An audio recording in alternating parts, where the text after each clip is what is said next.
Bonjour à tous, on arrive dans les derniers jours de juillet et il était temps pour moi d'ouvrir ce troisième Comics Eater Showcase avec un programme beaucoup plus hétérogène que le précédent.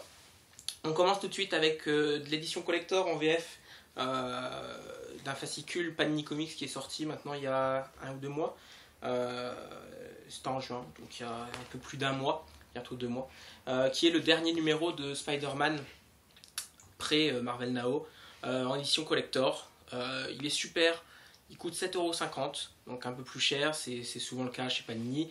On compte 7,50 € pour des éditions collector contre un prix normal de 4 € et quelques pour le Spider-Man normal. Mais il en vaut la chandelle, on croirait même pas que c'est du kiosque, il n'y a rien devant. Donc rien ne vient gâcher, c'est super. Derrière on a juste un petit code barre.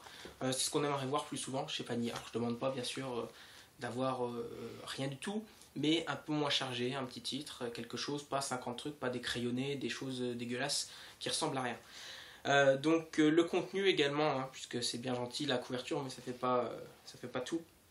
Donc c'est la fin des aventures de Spider-Man et ça prépare en fait l'arrivée du supérieur Spider-Man.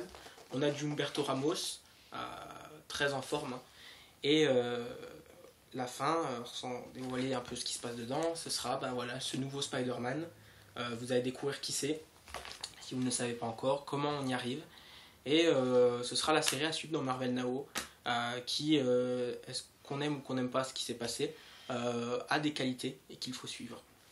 Alors plus généralement, je recommanderais, maintenant qu'on a terminé cette ère, en fait, on va dire, de Spider-Man, les 12 numéros qui composent ces Spider-Man version 2, je crois, sont un bon achat, puisqu'on a beaucoup d'Humberto Ramos, ça suit. Dan Slott fait un grand run qui est bien écrit, et donc c'est un bon investissement. Ça a redémarré là où avant le reboot, parce que Panini Comics fait des reboots quasiment tous les ans, en tout cas on verra s'ils le refont l'année prochaine. Et avant ça avait perdu une vitesse.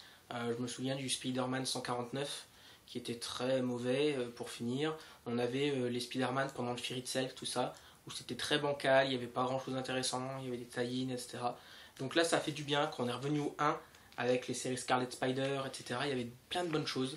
Et j'espère que Panini, et surtout Marvel, puisque c'est pas Panini qui écrit, après tout, va continuer sur cette lancée et garder la qualité de ce mag qui est pour moi indestructible. C'est-à-dire que des fois j'enlève des choses, des fois j'achète un peu plus d'Urban, un peu moins de Panini, mais ça, Spider-Man ça reste toujours. Donc je suis très content que ce soit de bons numéros. On passe à de la VO avec 3 singles. Et on va commencer par Guardians of the Galaxy, pour rester chez Marvel, numéro 4. Pourquoi acheter ce numéro 4 alors que j'ai pas les 3 premiers?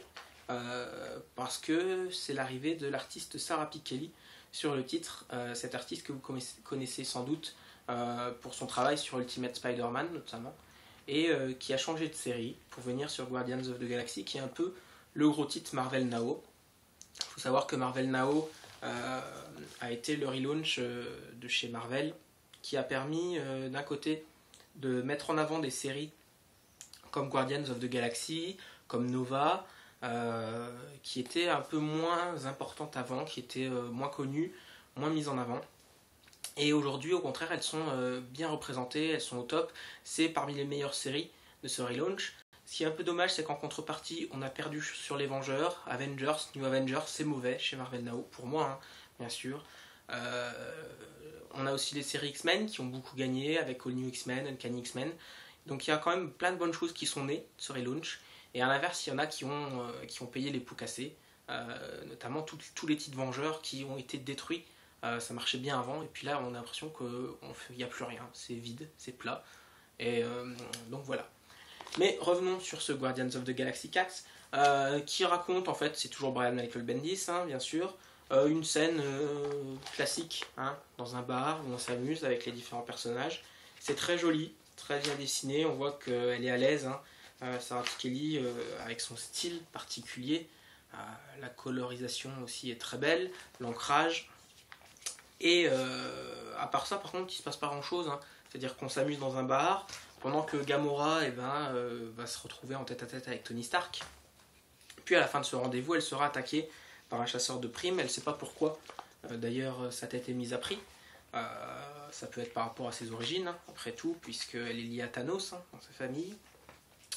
Toujours est-il que ça donne quelques scènes d'action, et ça se lit vite, on a l'impression qu'il ne se passe pas grand-chose, mais l'avantage c'est surtout le dessin, évidemment, de Sarah Piketty. Donc si vous aimez l'artiste, c'est bien d'acheter ce numéro-là, puisqu'on ne sait pas trop combien de temps elle va rester. Il se peut qu'elle reste seulement quelques numéros sur les Guardians of the Galaxy, ça change très vite, hein, des fois sur ces titres-là d'envergure. Donc c'est un bon achat. Sinon, il faut attendre, ça sortira chez Panini de toute façon, hein, dans les mensuels. Il faudra attendre un petit moment, mais ça arrivera en VF. Ensuite, Birds of Prey. On passe chez DC Comics, numéro 21, avec une petite histoire sur la cour des hiboux. Pourquoi ce numéro? Parce que déjà l'histoire est intéressante avec la cour des hiboux. Alors il faut savoir qu'il y a un membre féminin de la cour des hiboux dans les Birds, et le héros de la série Talon, chez nous on appellerait ça l'Ergot, parce que c'est le nom en VF, va se retrouver dans cette série puisqu'il a une mission, et sa mission c'est d'éliminer ce membre de la cour féminin. Bien évidemment, Batgirl et ses amis ne vont pas laisser faire l'assassin, et donc ça va donner de belles scènes d'action, avec les dessins superbes de Romano Molenar, hein, que j'aime beaucoup. C'est génial, avec l'ancrage qui semble différent, qui semble vraiment être amélioré par rapport au numéro précédent. Et donc c'est bien écrit, c'est fluide, il y a de l'action, c'est tout ce que j'aime. On a même des planches qui lorgnent du côté de Raphaël Albuquerque, comme celle-ci, si on y regarde un petit peu. Donc c'est très sympa. Franchement, j'ai pris beaucoup de plaisir à lire cette série. Et c'est vrai qu'en VF, on l'a pas. Et ça me donne envie presque de m'acheter les reliés chez DC Comics en hardcover. Donc on verra. Disons que c'est pas un indispensable. C'est pas un indispensable dans l'univers d'ici, mais c'est du plaisir de lecture. C'est mainstream, etc. Donc c'est vraiment sympathique. Ensuite, Superman Unchained, c'est le dernier. Je pouvais pas passer à côté, évidemment. Superman Unchained, c'est le nouveau titre de Jim Lee au dessin et de Scott Snyder au scénario, avec une couverture semi-dure, on va dire, donc qui change un petit peu des autres numéros. Alors au niveau des dessins, puisqu'on a Jim Lee, on en parle souvent, est-ce que Jim Lee est au niveau ou pas? Moi je trouve que c'est pas mal. C'est pas le meilleur Jim Lee, c'est pas en tout cas le Jim Lee que j'apprécie le plus, mais je trouve que c'est assez bon. On reste dans ce qu'il a fait sur Justice League, et c'est plutôt sympa. Les situations sont variées. On a pas mal de dégradés, on a pas mal de contrastes. Par exemple là on passe sous l'eau, ça permet de dessiner d'autres choses. C'est un peu une galerie pour Jim Lee, je trouve, ce numéro, puisque à l'écriture j'ai dit qu'il y avait Scott Snyder. Le problème c'est que je ne retrouve pas le Scott Snyder de Batman, je ne retrouve pas le Scott Snyder d'American Vampire. Là c'est très décompressé, c'est très mainstream. Alors c'est pas forcément gênant et c'est le premier numéro, donc il faut attendre pour se faire un avis. Pour l'instant le scénario, je peux pas dire grand chose puisqu'il se passe rien quasiment. C'est que le début et il faut attendre un peu de voir comment ça évolue. Donc on en reparlera, en bien, en mal, je ne sais pas encore. Mais je pense que je reparlerai de ça, voir si je continue ou pas, c'est à voir. En tout cas je pense que c'est un premier numéro quand même à posséder, la couverture est superbe. Les dessins sont super, et puis bon, ça se lit très bien, c'est une aventure de Superman, et puis c'est un événement, donc voilà. Superman Unchained chez DC Comics, numéro 1, de Scott Snyder et Jim Lee. Voilà pour les petits comics VO. Il nous reste encore quelque chose en VO dont j'avais dit que je parlerais, c'est ceci, donc le Deluxe chez DC Comics de The Authority. The Authority, c'est quoi? C'est une série qui met en scène l'équipe qui s'appelle Stormwatch. Stormwatch, c'est une série qui à la base n'est pas chez DC. Ça a été créé par le label de Jim Lee. Et peu à peu ensuite, ils ont vu que ça marchait beaucoup, toutes ces séries-là. Et donc, toutes ces séries ont été intégrées, rachetées par DC Comics. Et au bout d'un moment, on a voulu révolutionner un peu le titre.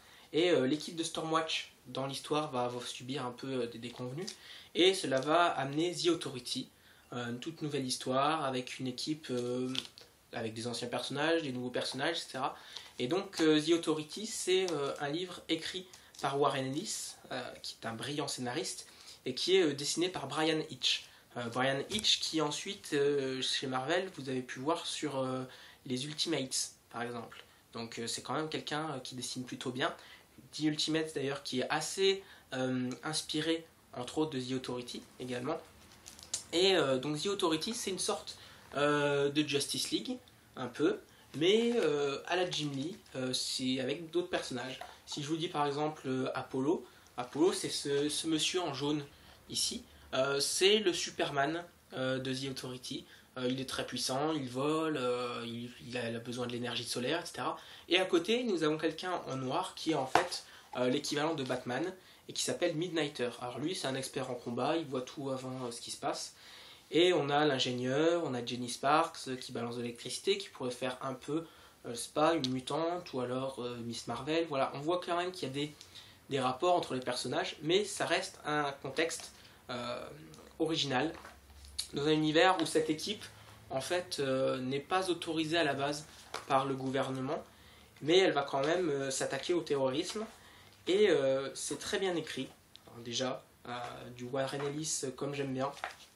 Il y a de l'action, il y a beaucoup de choses, ça se lit très rapidement. C'est découpé en arcs, alors dans ce Deluxe on a 3 arcs de plusieurs chapitres. Donc on a au début une invasion terroriste sur plusieurs villes, alors ça s'appelle le cercle, et c'est un monsieur en fait qui veut créer un cercle sur la Terre en détruisant 3 grandes villes, évidemment les plus grandes villes du monde, et pour faire son cercle avec 3 points dedans. Et donc ce terroriste en fait va être lié, on verra qu'il a un passé avec l'équipe Stormwatch, et les héros de The Authority vont devoir l'arrêter.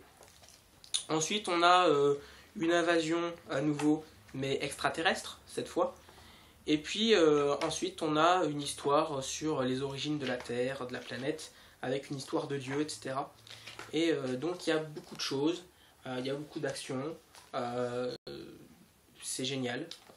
Franchement, je connaissais pas beaucoup.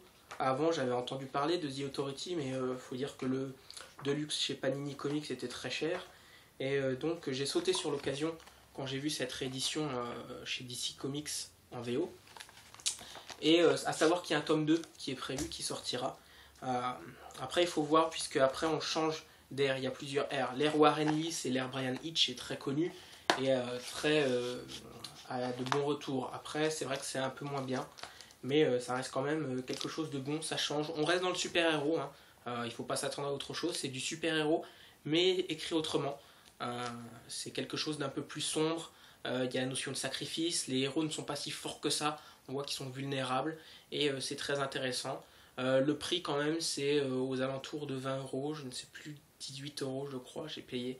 Donc ça vaut quand même le coup pour un Deluxe en fait, hein. C'est un équivalent d'un Deluxe chez Urban, ou un Deluxe ça aurait été chez Panini. Donc ça vaut vraiment le coup. The Authority, une série à découvrir. Si vous parlez l'anglais, parce que c'est en VO par contre, mais bon, c'est pas très difficile à comprendre, hein. Il n'y a pas de mots non plus de génie. Donc voilà, The Authority en VO, que vous pouvez regarder sur internet, sur Amazon notamment, vous pouvez trouver. C'est à avoir, si vous ne connaissez pas, au moins à lire une fois dans votre vie. Ensuite, on revient sur de la VF avec quelque chose de particulier dont je voulais aussi parler. C'est ceci. Alors, il y en a plein qui vont peut-être se dire qu'est-ce que c'est que ça. Ça a l'air d'être du kiosque, mais je ne l'ai pas vu en magasin, dans la grande surface, etc. C'est parce que c'est un peu plus difficile à trouver. Vous pouvez trouver ça, je pense, en boutique comics. C'est Strangers Universe numéro 5 par l'éditeur Wanga Comics, d'Hexagon Comics.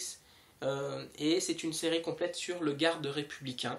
Le garde républicain, c'est un peu notre Captain America, c'est un peu notre héros. C'est le super-héros à la française. Et il a été créé par Terry Stillborn, que vous connaissez plutôt sous le nom de Thierry Mornay, qui travaille chez Delcourt, aux éditions Delcourt, qui est un monsieur très sympathique et qui œuvre beaucoup sur les comics. Il a créé aussi un ouvrage, un guide sur les comics, dont je reparlerai un peu plus tard. Et ici, il signe le scénario du garde républicain. Et ça nous donne une histoire en fait très sympathique avec du terrorisme, de la Tour Eiffel. Je vais enlever mes petites affichettes. Et vous voyez, les dessins, c'est quand même très joli. Ça se lit, j'ai lu ça très vite. Alors, ce qui ressort de ça, c'est que néanmoins, par rapport au dessin, et parce que c'est à la française, je sais pas, on est peut-être fasciné par ce qui se passe ailleurs, souvent. Ça ne sonnait pas tellement comme du comics pour moi que comme de la BD plus classique. Ça sonnait un peu comme une BD. Je me suis dit, je lis de la BD plus que du comics, même si on sent qu'il y a des choses. Mais ça, après, ça doit être par rapport à notre passif, par rapport à ce qu'on a l'habitude de lire. Toujours est-il que l'histoire complète est très intéressante et j'ai envie de voir la suite. Alors, le programme, c'est justement que par la suite, on est le garde républicain à travers différentes époques, avait dit Thierry Stilborn. Donc là, c'est plutôt à notre époque actuelle, avec le terrorisme, c'est à Paris, avec la Tour Eiffel. On aura le garde républicain dans le passé, le garde républicain dans le futur également. Donc c'est à suivre. Bien sûr, il faut que ça marche, donc j'espère que ça marche bien pour l'auteur. Et donc ça coûte 8,50 €. Par contre, c'est un petit investissement quand même, parce que vous voyez, c'est très petit, c'est aussi petit que des mensuels Panini, voire plus petit. Donc c'est un investissement, mais c'est quelque chose d'unique quand même. Et c'est intéressant de soutenir un peu cette création française d'un héros à la française. Donc voilà, le garde républicain. Regardez sur internet, sur le Facebook de Thierry Mornay pour faire la commande. Et le site Rivière Blanche, sinon. Vous pouvez aussi acheter ça. On passe à la VF toujours chez les gros éditeurs. On va parler rapidement de 2 livres seulement. Le premier, c'est chez Glénat Comics. Je parle rarement de Glénat Comics parce qu'ils sortent un peu moins de choses. Et puis tout ne m'intéresse pas. Mais j'avais déjà le premier numéro de Danger Girl, Destination Revolver plutôt. Et aujourd'hui, c'est Destination Danger. Donc un très gros bouquin. C'est ce qui saute aux yeux déjà, c'est la taille du livre. Et donc c'est du Danger Girl, les personnages de G. Scott Campbell. Et c'est quelque chose de très beau. C'est vraiment du délire dans les dessins. C'est sexy, c'est amusant, il y a de l'action. C'est pour pas se prendre la tête, hein, faut pas chercher du comics haut de gamme. C'est vraiment quelque chose pour bien s'amuser, pour lire de belles choses. Et c'est très varié. Donc l'avantage de ceci, c'est que ce sont des cours d'histoire dans l'univers de Danger Girl, avec donc des personnages différents, des dessinateurs différents, ce qui donne une gamme. Ça vous permet de découvrir un peu. Il y a des choses peut-être que vous aimerez moins que d'autres, mais en tout cas, il y a quand même une solidité tout au long de ces récits. Et c'est très plaisant. Je passe rapidement en revue différentes pages pour vous montrer. Et à la fin, normalement, on a les illustrations, voilà, les couvertures. Donc il y a des couvertures dans des styles manga quasiment. Et puis bien évidemment, il y a aussi les couvertures de G. Scott Campbell, notamment. Donc, alors ça, c'était pas du G. Scott Campbell, ça c'est du G. Scott Campbell. Voilà, ça ressemblait presque à la fin, mais c'est pas lui. Donc voilà, il y a beaucoup de choses. C'est très épais et ça coûte 19,50 €. Donc 20 € pour un gros pavé comme ça. Ça vaut vraiment le coup si vous êtes fan, bien sûr, de l'univers Danger Girl, qui avait commencé chez Soleil avant de se poursuivre chez Glénat, qui a donc à l'heure actuelle 2 livres sur la série sortie, et il y en a un 3e qui est prévu avant la fin de l'année, je crois, ou en 2014. Donc ça, c'est si vous aimez bien, c'est pour se faire plaisir. C'est Danger Girl, Destination Danger, le pavé de Glénat Comics. Pour terminer, le comics du mois. Alors un comics du mois, en mois de juillet, un peu... c'est pas qu'il n'y avait pas grand chose, c'est qu'il y avait moins de choses qui m'intéressaient personnellement, c'est-à-dire dans tout ce qui était les grandes séries, les gros titres chez DC ou Marvel. Et donc c'est sans grande concurrence que c'est Aquaman que j'ai retenu, tome 2, comme le comics du mois, quasiment de l'été je dirais. J'avais déjà adoré le tome 1 et le tome 2 c'est juste terrible. C'est-à-dire que le 1, j'aime beaucoup Ivan Reis, mais là le tome 2 c'est génial, c'est la perfection. Chaque page c'est une claque, l'histoire aussi. L'histoire, on crée quand même, on donne à Aquaman ses lettres de noblesse, c'est-à-dire qu'Aquaman c'est un peu le héros kitsch avant New 52, et maintenant c'est le héros, c'est celui que j'ai envie de lire. Alors bien sûr il y a toujours Batman, il y a toujours Flash, etc. Mais il y a Aquaman maintenant, il faut compter sur lui, il faut compter sur son univers, et c'est super intéressant. Ça se lit comme du petit lait, comme si on buvait du petit lait. et c'est varié. C'est de l'aventure, hein. Et c'est qu'encore que les débuts, donc on nous présente un peu les personnages, la mythologie d'Aquaman, et c'est quand même très intéressant. Donc ça c'est chez Urban Comics, 176 pages, Aquaman, après un peu moins de 15 €, hein, comme d'habitude avec ces titres-là. Donc c'est le comics à posséder si vous avez déjà aimé le tome 1, bien évidemment, il ne faut pas prendre juste le tome 2. Et voilà donc pour ce mois de juillet. On a vu un peu en revue différentes choses. Et on se retrouvera le mois prochain, au mois d'août, pour un nouveau numéro du Comic Eater Showcase. D'ici là, portez-vous bien et salut à tous!